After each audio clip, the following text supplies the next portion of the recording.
Our next story tells what happens when Dad goes missing. Here's Blowing in the Wind by Joe Stalker.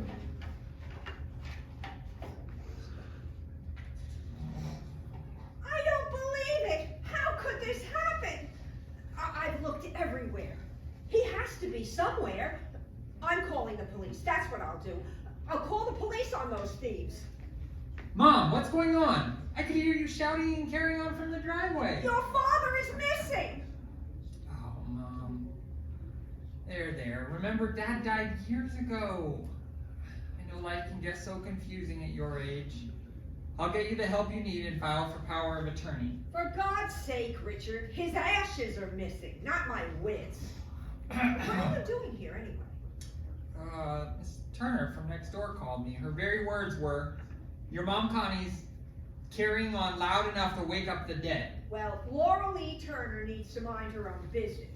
She's into that wicked voodoo, you know. And what's she doing with your phone number?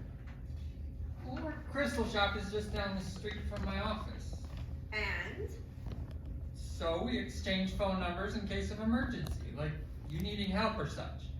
After all, you and Laura Lee have been neighbors for years and years. Laura Lee? Touchy-feely Laura Lee?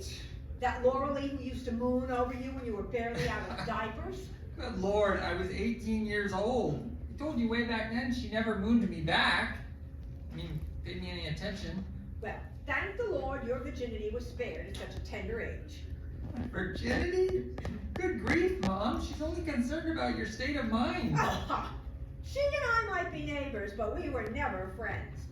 She constantly wears those jangling bracelets that make her sound like a walking wind chime.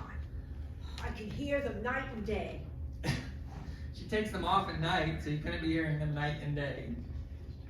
How would you know what she takes off at night? I mean, I'm guessing. I've heard women take off a lot of stuff at night, don't they?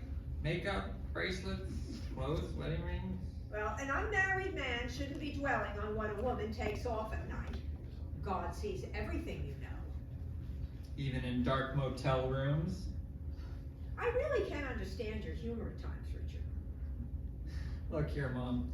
I know you and Miss Turner don't see eye to eye on some things. That wicked woman and I don't see eyeball to eyeball on anything. And I don't hold with witches and their mumbo jumbo, whether or not she ever mooned over you. Oh, good grief. Forget the mooning business. Now, what's going on with Dad's ashes? They've gone missing right off the coffee table, where I've kept them for years. I've looked everywhere in this house. Somebody broke in and stole them. Mom, who in their right mind would steal a man's ashes? Is anything else missing? Jewelry, money, Dad's valuable coin collection? You know, that urns all I've noticed missing. Remember, I had a friend paint something sacred on it, your father once said.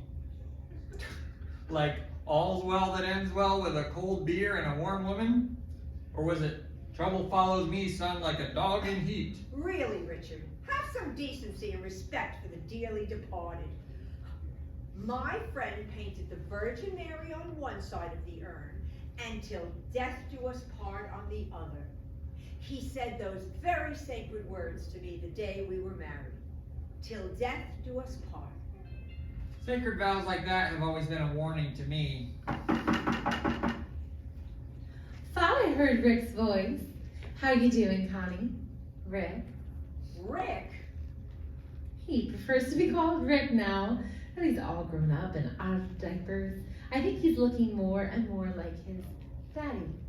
We were, I've been robbed, Laura Lee Turner. That's how I'm doing. Oh. Someone stole Harold's ashes right off my coffee table.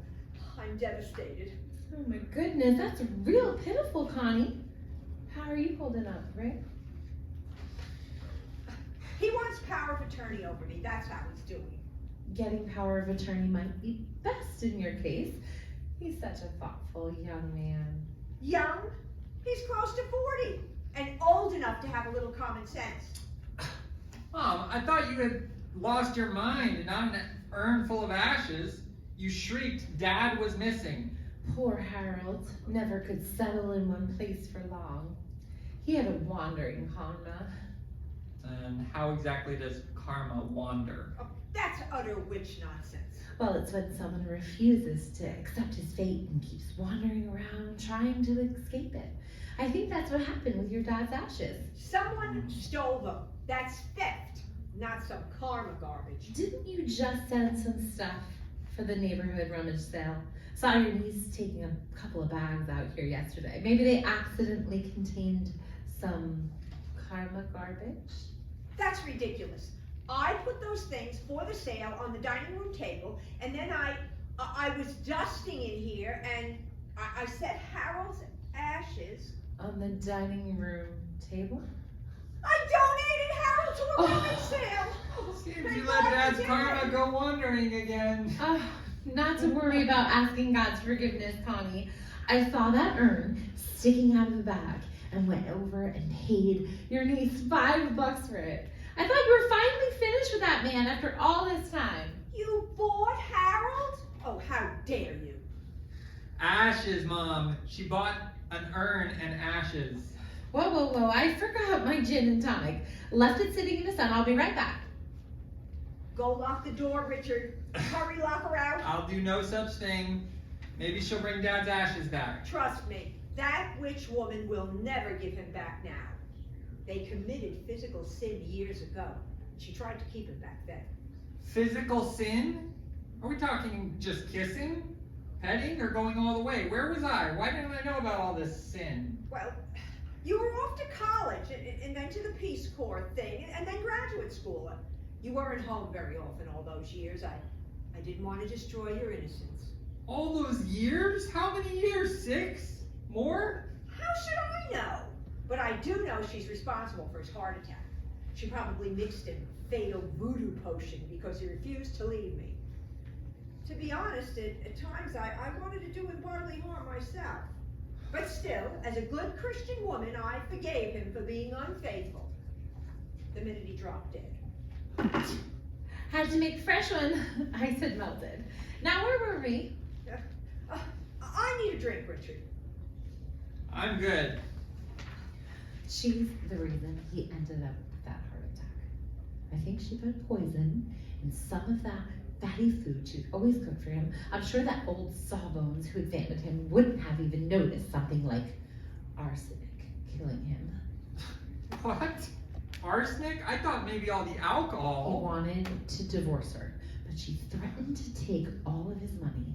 Sometimes I felt like doing away with him myself for lying to me. Sorry to say this, Rick, but I think him dropping dead at 45 did us all a big favor.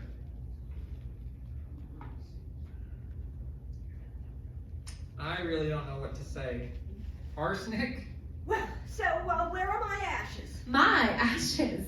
You planning on being cremated anytime soon, Connie? You know very well I meant Harold's ashes. Richard, I'm going to sue her to get Harold back. You know, he made a sacred vow. Till death do us part. But he's dead now. I'm not sure how well that's going to stand up in court. Funny thing about those ashes. On the way up the steps, I tripped and I dropped that urn. The Virgin Mary broke into 1,000 pieces. Then Harold's ashes went blowing in the wind. What? Right, left, wandering off like... Wandering karma! I want you out Oh. of my house, Laurel E. Turner, right now, you witch. He's blowing in the wind now. He's floating away and around. And He died right here in my house. now is blowing all over mine. Oh, you put a spell on him, you wicked woman. It's called FEX, Virgin Mary Wannabe. Oh, listen. All I want to know, really want to know, is which one of you killed Dad? She did! Lesson learned, Dad. I am never getting cremated. Okay,